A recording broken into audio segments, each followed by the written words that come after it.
สบายดีทุกคนสบายดีพ่อแม่พี่น้องเด้อมาทุกคนวันนี้ก็ได้หน่อไม้มาแล้วทุกคนไปเอาหน่อไม้ไอโทรมาไปเอาหน่อไม้มึงดูหน่อไม้อันนี้แม่นหน่อไม้กินสุ่งประมาณนี้แหละทุกคนหน่อไม้กินสุ่งมันบอกรู้หน่อไม้ไฟเล็กน้องวะกินสุ่งนะทุกคนนี่ได้หลายเติบแกงนี่กะแบ่งหลายคนแบ่งเดียวแบ่งพุ่นแบ่งทีมันเขาซื้อเฮ็ดตั้นแล้วก็เฮ็ดแล้วก็เฮ็ดหอมว่าเฮ็ดหอมพันเม็ดเฮ็ดตัวเฮ็ดขาวๆนั่นนะทุกคน อันนี้กล้องมันก็สิหมุนไปหมุนมาน้ำเฮาเลยทุกคนเพราะว่าเขาเปิดโหมดที่แบบว่าหมุนไปหมุนมาน้ำได้นะมันเป็นแบบเอาไปพี่มาพี่ไปพี่นั่นนะมันหมุนไปตามเฮาเลยกล้องนะมาวันนี้สิมาใบหน่อไม้พี่น้องนี่ไม่ได้กินหน่อไม้ในรอบรายเดินในรอบจะเดินรายเดินของเรานี่หน่อไม้ในเด็ดเอาสดๆเลยทุกคนหน่อไม้นี่มันสิเป็นหน่อไม้ที่แบบว่าบีแข็งทุกคนเพราะว่าฮดน้ำตลอดมันจะได้กินตลอดปีมั้งหน่อไม้นะหน่อไม้เผื่อซ้ำมาดูบ่หน่อไม้แบบหน่อไม้กินสุ่งหรือแบบนี้นะโอ้กว่าจะได้กินนี่กับบิดแมนมันง่ายเด้ออันนี้ก็หลายคนหลายเจ้าเอามากินเท่ามื้อปกติมื้อนั้นก็อายคนอยู่เนิ่นนี่นะเอาไปแกงเขาแกงตลอดแบบมันออกบิลายไปเลยเขากับบิได้เอามาเพื่อเขาแกงนะทุกคนเพราะว่าเขาแกงเขาก็ต้องแบ่งคุณแบ่งทีนะมันนี่มันออกลายแน่น่าจะได้แบ่งคุณแบ่งทีแน่เพราะว่าเขาก็ซื้อเฮ็ดซื้อเปลือกเข้ามาเมื่อกี้นี้เสียดายบิมี่ยอดพักคืออยู่บ้านเฮานะทุกคนพักคะกับบิมี่มื้อนี้นะปั๊บมือพักคะบิมี่ค่อยออกไปห้านค้าเมื่อกี้นี้พักคะกับบิมี่เดี๋ยวทุกคนกินแนวแพ้กระเพาะอีกละปลาหน่อไม้นินอ่อนเถอะเด้อเจ้านี่ว่าจะแกงสเตาถ่านแต่บิฮูว่าถ่านยังอยู่บ่มื้อนี้นะออกไปกินก็ลืมซื้อถ่านทำมาเพราะว่าแกงสะถ่านมันแซ่บอยู่แล้วทุกคนมันหอมถ่านเข้าใจว่าคือได้ฟิลคืออยู่บ้านเฮาหะนะนี่หน่อไม้นินอ่อนคักทุกคนนะเห็นมีคักไปเลยเด้อพี่น้องนู่นนี่บอนอื่นนะแดดฮ้อนเมื่อทายอยู่ทั้งอันทั้งเฮิร์นน้ำมันฮ้อนทั้งเถงมันฮ้อนทั้งเฮิร์นมันฮ้อนเขาก็เลยลงมาทายอยู่หลุมพี่ทุกคนเอ้ยบอลที่ไม่ว่ามันเย็นเนี่ยแต่ว่ามันก็จะแคบๆในจักหน่อยฝนเริ่มตกเนาะไหมก็เริ่มอ่อนแล้วพี่น้องป้าอ๋อตัวนี้นะอ่อนคือสิอ่อนคักตัวนี้กองกระติงมันหมุนไปน้ำเฮาเลยปกติค่อยไม่เปิดหมุนแล้วค่อยมักบีมากแบบมันหมุนมันเปิดนิ่งแต่ว่าลองเปิดเป็นหมุนเวลาเขาติงไปเสิร์ฟกับติงไปนำในกองเดี๋ยวมาเบิ่งว่าเวลาเฮาถ่ายจบแล้วเฮามาเบิ่งคลิปย้อนหลังว่ามันโอเคบ่แต่หน่อไม้นี่ก็อ่อนเด้อโอ้มีโด่งน้ำนี่ป้านี่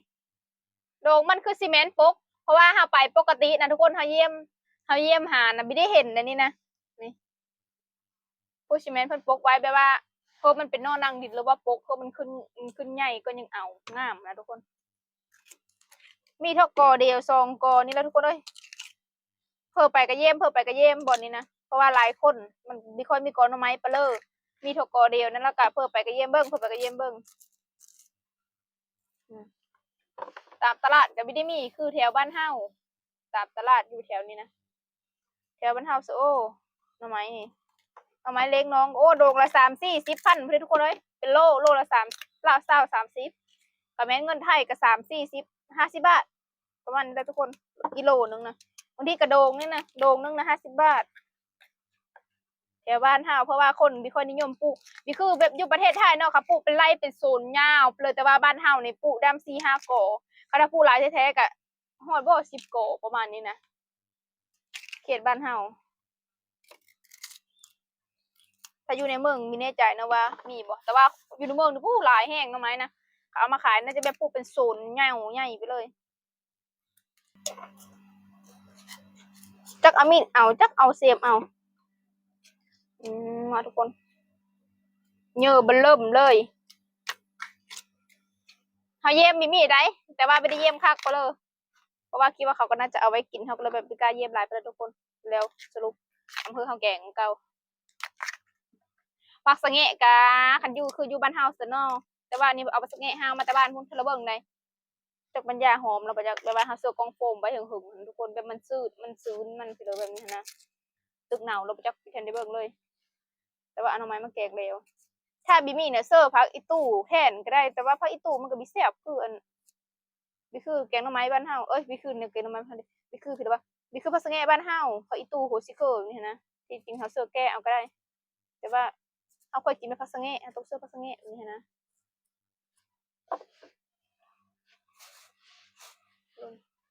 โรงซ้ำนี้ละเยี่ยมเบิ่งนะ บาร์บีคิวว่ามีดงอยู่ได้เรามาเธอไปเอาผัดดงอยู่ไปแล้วฮะกะสิเอามาผ่านนะพี่น้องผมดูเปิดมันเต็มกระโตกเอาแห้งเลยทรงนี้นะแดดแบบแดดโคตรแดดฮ้อนแห้งอยู่บ้านเฮาก็เริ่มฮ้อนแล้วแดดเดือน4เดือน5นี่นะพูดอ่อยหน่อไม้นะทุกคนแกงจนยอดพักเด้แกงเซมาโบกอยู่พีเนอคือบีเห็นมาโบกวะเนาะบีมีบ่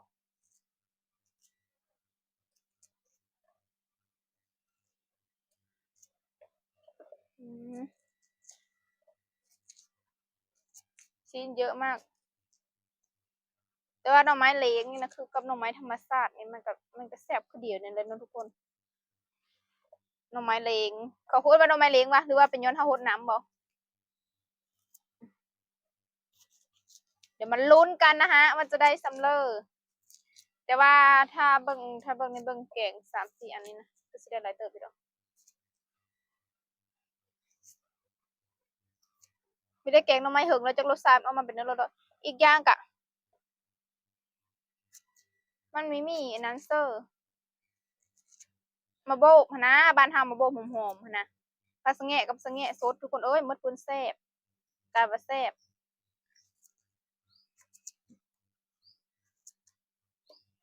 จักละมีทานเถอะนั้นบ่เลยเดี๋ยวนี้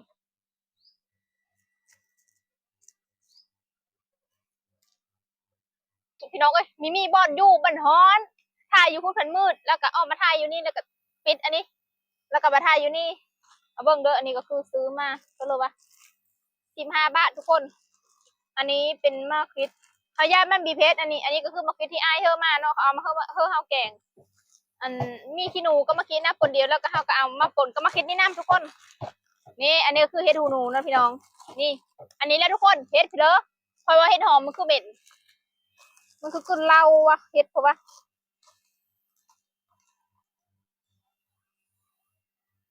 แต่บิฮูว่าเขาเอิ้นเห็ดเพิ่นนะทุกคนผงเพลอกับบิจักราคาแกงนะเซอร์เฮ็ดตลอดเซอร์ก็เฮ็ดอันนี้ตลอดแต่ว่าบิฮูจักว่าเป็นเฮ็ดพี่เด้อ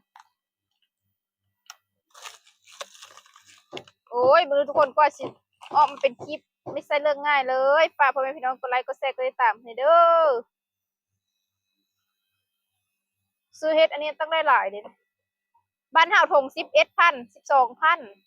12,000เป็นเงินบาทเท่าเลยวะเนาะไม่กะทุกคนคาดเขิน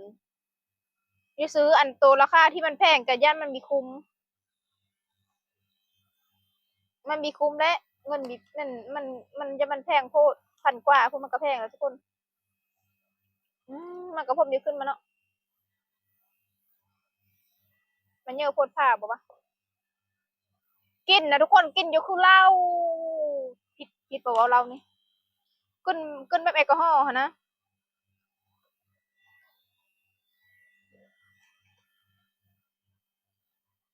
ตอนนี้ค่ะต้มหน่อไม้ทุกคน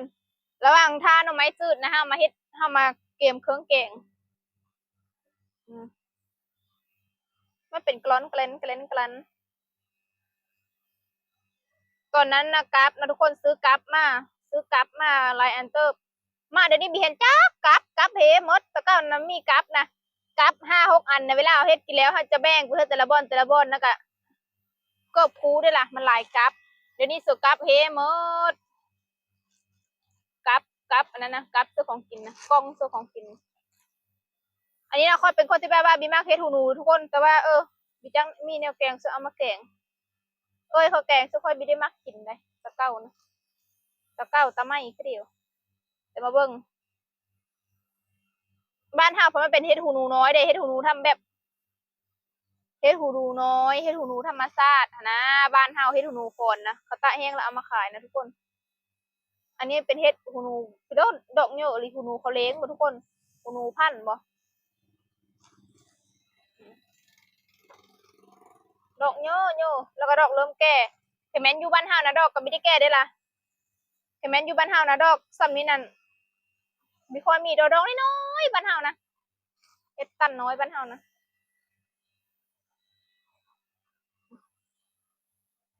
ฮอนเดอยู่เซอร์กับบีคักความว่ามันฮอนนี่นะโอ้ยหงายหลังนี่กะเปิงปังแล้วนี่บิฮู้ว่าเขาก็มักกินคือข้าวบ่ทุกคนเดี๋ยวแกงลงแบ่งไปเถอะเขาเฮ็ดตันดีมากก็ต้องมักแล้วแหละหน่อไม้มันก็ลายกระบีถึงขั้นลายไปเลยต้องได้แบ่งอีกแกงแล้วกะเพราะว่าเขาเอามือเขาแกงทุกคนเอ้ยมีแกงกะเขาแบ่งมือเขาแบ่งไปเถอะเขาเลยลายได้นี่เฉพาะอันเฮ็ดเฉพาะเครื่องเทศนี่ก็ได้ละเครื่องหม้อพี่น้องเฉพาะเครื่องเทศเครื่องแกงนี่ก็ได้ละเครื่องหม้อมาอยู่นี่ก็หลายคนก็ถามว่าละจักคนเนาะค่อยกับไม่ได้แน่ใจทุกคนเพราะว่ามันหลายคนเนาะบ้านเฮามาอยู่นี่นะมาเป็นครอบเป็นโคมาเป็นเดียวเป็นโซดก็มีบีอึดโอ้ยอันนี้ตกมาเลยเซอนี่ทุกเจ้าซ้ำละหน่อไม้นี่ได้หลายก็หน่อไม้อีเอาไปเอามาบัดนี้ถ้าหน่อไม้จืดจึงลงมาแกงเสื้อเต่าอยู่ลุมทุกคนแกงอยู่เทิงมันมีใบแล้วแกงเสื้อเต่ามันสีแซ่บค่อยว่านะพอจะแกงเสื้อเต่าจะได้ฟิลไว้ว่าแกงเสื้อเต่าคืออยู่บ้านเฮานะพี่น้องมานี่ไปทุกคนเครื่องเคียงแล้วลำดูบ่อนไว้เคิงมาขาตั้งกล้องโอ้ยไว้ใส่ปะมาเดี๋ยวบัดนี้สิมาเบิ่งโอ้ทุกคนมันจะสิโวกเด้อมันก็ต้องเป็นซ้ายเป็นขวา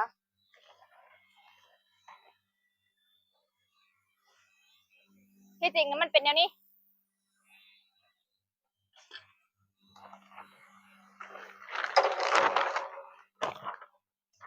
เออ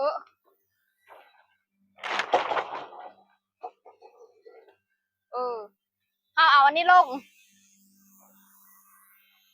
เอาอันนี้ลงมันก็เลยทานกันยังไม่ได้หลายทุกคนนี่20 บาทซื้อมามาได้เนี่ยมันจะมืดแล้วมันก็ฮ้อนเอาแล้วยังมีลงมันอยู่บนนี้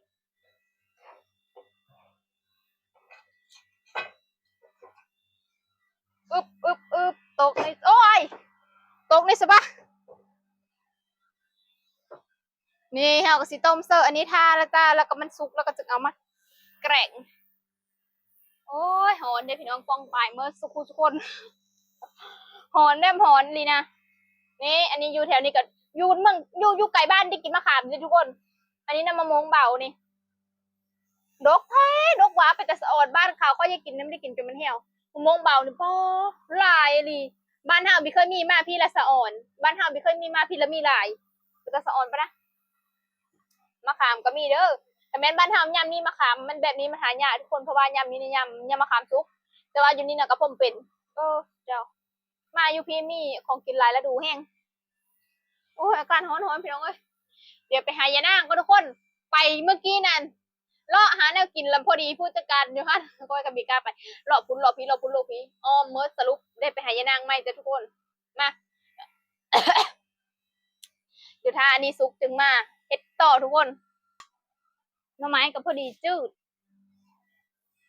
โอ้นี่อันนี้ก็คือหน่อไม้เอ้ยไม่แมนอันนี้คือยานางมาคิดกับปนเดียวเจ้าเอ้ยคิดขี้หนูแล้วก็มาคิดบ้านเฮาเพราะว่ามันหากับปิ่นนะเผ็ดไปจังนี่เผ็ดก็กินไปนะคะ เพราะว่าเราตำไปแล้วโอ้หากระเยอะจืดไปเอาอันทุกคนทอถามได้พี่น้องว่าคนไทยเอิ้นยานางเอิ้นแนวเลิศพอดีค่อยไปหายานางแล้วก็มีมีลุงผู้นึงมาจอดรถถามเอาอะไรน่ะเฮาก็บอกไปว่าเอาใบยานางจ้าเราว่าอะไรนะอะไรเฮาก็ยิบเบอร์ใบยานางนี่เขาเบิ่งทุกคนเพราะก็มีฮู้จักว่าคนไทยเขาเอิ้นใบยานางคือเดียวบ่แต่นางมันเฮาเอิ้นแต่ว่าเขาเข้าใจว่าใบยานางค่ะเอาใบยานางจ้าก็ว่าใบอะไรนะค่อยกระจกใบเล่าก็บีเข้าใจเอิ้นใบพี่รู้ว่าเนาะคนไทยนะใบยะนางค่ะเขาก็ว่านี่แหละเราว่าพี่เลิกคือใบยะนางเนี่ยพี่เลิกคือใบยะนางแล้วก็ว่าใบอะไรนะก็จกใบเบิ่งแล้วก็งงหลายเติบเขาก็จกใบจะนางนี่แหละเบิ่งเนาะเขาบ้านเฮาเอิ้นใบยะนางก็คือแบบ เข้าไปคันเท่าอยู่กรุงเทพนะค่อยไปถามซื้อยานางนะมีน้ำยานางเพื่อนนี่เขาก็เข้าใจทุกคนแต่ว่าอันนี้เขาคือมีเข้าใจปะหรือว่าบ้านเขาแบบเอิญคนละแบบบ่สำเนียงแบบว่าคนใต้กับคนภาคกลางเขาเอิญคือเดียวบ่บันนี้ก็เต็มแกงแล้วได้พี่น้องเกือบเป็นโน่โอ้ยมันสั้นเขาก็งงเลยทุกคนว่ะเอิญคือเดียวบ่ว่าน้องเอาใบยะนางค่ะฮะอะไรเอาใบอะไรนะเราว่าใบยะนางค่อยเบาคนเราบิวจักใบยะนางหรือบิเข้าใจพอดีเล่ากับบิเข้าใจพอดีสายเข้าเราก็ไปเลยแต่โหเนาะเอิญบิคือเดียวหลายคนบิเข้าใจว่าเอิญหรือว่าเป็นคนละภาคบ่เนาะเป็นคนละภาคแบบภาคกลางภาคใต้ภาคเผอแบบนี้บ่ค่อยน่ะบิเข้าใจว่าเขาเอิญเลิกเขาก็เอิญตามภาษาแบบว่าเฮาเคยคูจังเคยเข้าใจนะว่าอันนี้คือใบยะนางว่าแบบนี้นะเราผัดว่าเอาอะไรนะหรือคือใบยะนางจะว่าใบยะนางก็หลายพี่น้องกับพี่ไทยพี่น้องเบิ้งใบยะนางน่ะลายแห้งจุเจ้าใบยะนางควรนับไปหาดึงเอาบิวจ้าว่าบอลแบบบอลที่มันไม่มีหญ้าฝนแล้วได้มีแต่ใบยะนางโล้นเลยแล้วก็ไม่มีคนเด็ดเพราะว่าน่าจะไม่มีหน่อไม้แกงเพิ่มก็ได้มันมีหน่อไม้เนาะมีแต่มาเอาอยู่พี่แต่ว่าใบยะนางบอลที่ค่อยไปเอาเจ้าลายแล้วก็ค่อยเนี่ยไปเอาไปดึงห้างมาส้มอยู่เพราะว่าใบยะนางมันเอาใบยะนางไม่เห็นห้างเดียวมาส้มนะไปดึงแล้วก็มาส้มพบหมูเบิงโอ้ยเอาแล้ว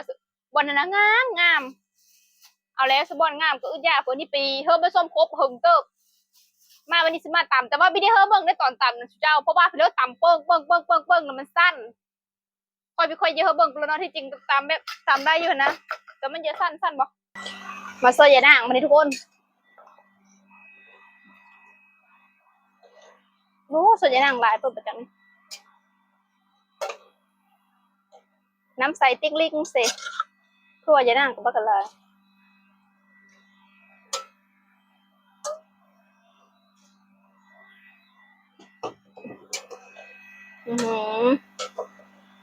น้ำยังใสอยู่แต่ก็ว่าน่าจะพอดีเพราะว่ายังซิเซอร์เฮดลงไปพี่น้องมาวันนี้ก็เต็มล้างเฮดมาเซอร์มื้อนี้แห้งหอนเมื่อวานนี่ว่าหอนมื้อนี้แห้งหอนพี่น้องเอ้ย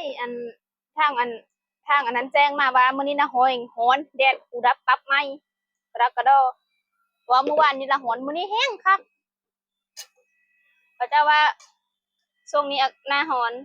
ค่อยบอกทรงอยู่ใต้นี่ค่อยมานี่มีเห็นหน้าหนาวจะถือเจ้า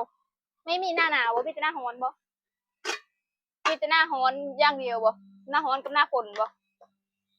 บางทรงคือสิมีหน้าหนาวอันนี้ก็คือปรุงตื้มนะเจ้าถ้ามันมีโน่จะปรุงตื้มนี่ถ้าปรุงไปบ้านเดียวย่ามันเค็มแล้วปรุงไม่ได้ขนาดย่ามันเค็มได้ปรุงเอา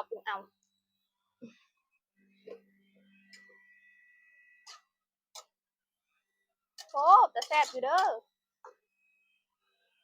มาล้างพัสเงะวันนี้พัสเงะห้าวกับพัสเงะห้าวนี่เสิร์ฟครึ่งนึงเอาไปล้างเสิร์ฟครึ่งนึงนี่ก็เอาไว้มาเสิร์ฟไปได้พี่น้องไปได้เอามาแต่บ้านป้าโน่นี่มีเท่าว่าตุ้มมาตุ้ม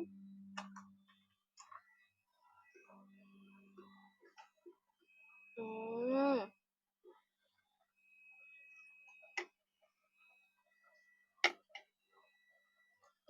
เซอร์ไลน์ก็เข้มแล้วนี่นะตักเซอร์เห็นว่าอันมากินไปได้แล้วก็ได้บางคนก็แบบดีมากกินเหม็นเนาะเสิร์ฟเป็นไปได้ปรุง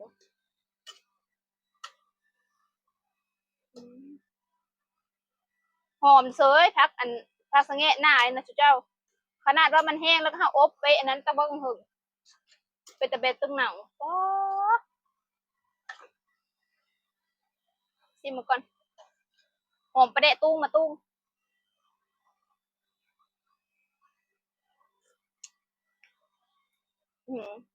แตงโมขึ้นโหเลย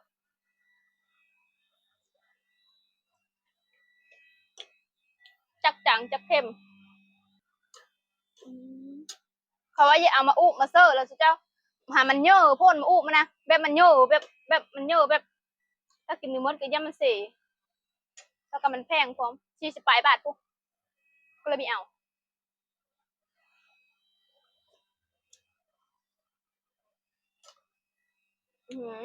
โนมาโนเจ้าแซ่บ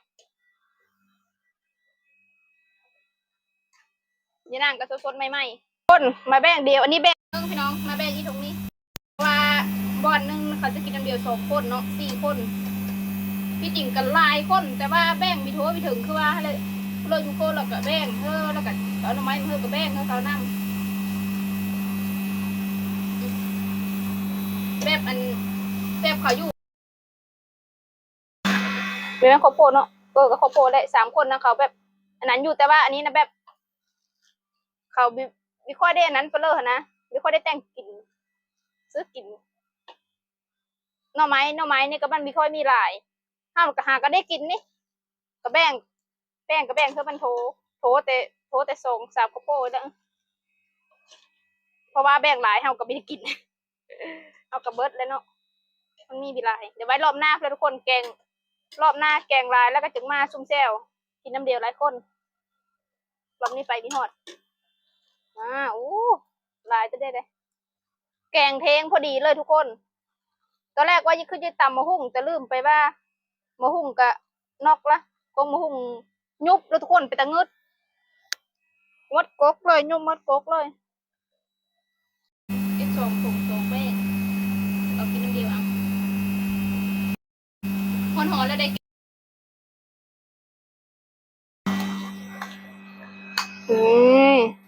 ซ้ำเดียวด้วยแต่ว่าตัวนี้นะถุงไปว่า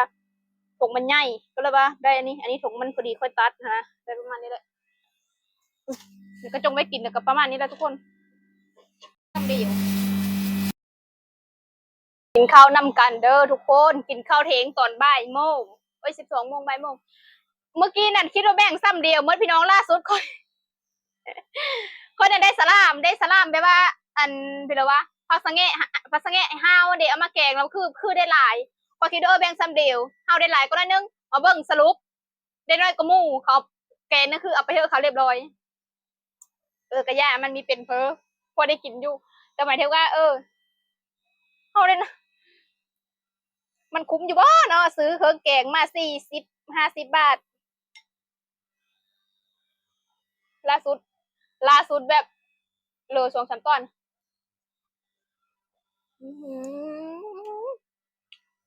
แซ่บแห้งมาเด้อพี่น้องมากินกันเร็วแกงทำไมคือแบบอาหารหลักของลาวผู้ไทยแซ่บหลีเดี๋ยวทุกคนไม่ได้ต้องเว้าแล้วแซ่บกินตอนเพลงแกงฮ้อนๆมาโอ้แซ่บเวอร์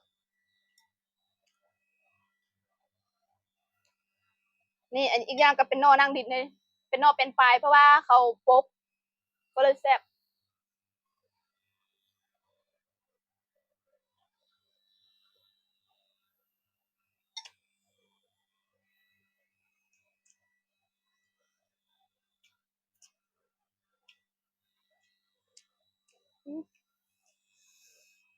เป็นย้อนไม่ได้กินเหิงนำบ่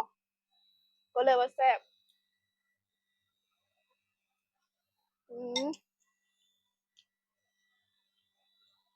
แกงเชื่อมแดกตอนนำ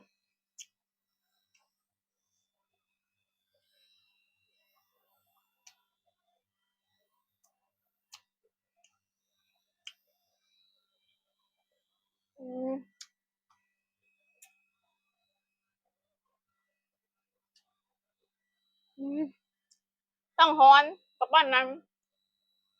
มาทุกคนเดี๋ยวจะขอโตกินก็เด้อพี่น้องแป๊บหนึ่งหรือจะขอโตกินแล้วก็ลงไปยุดตะลุมเพราะว่าฮ้อนแห้งอยู่ไม่ได้ฟ้ากินฟ้าลงลุมนะทุกคนบ๊ายบาย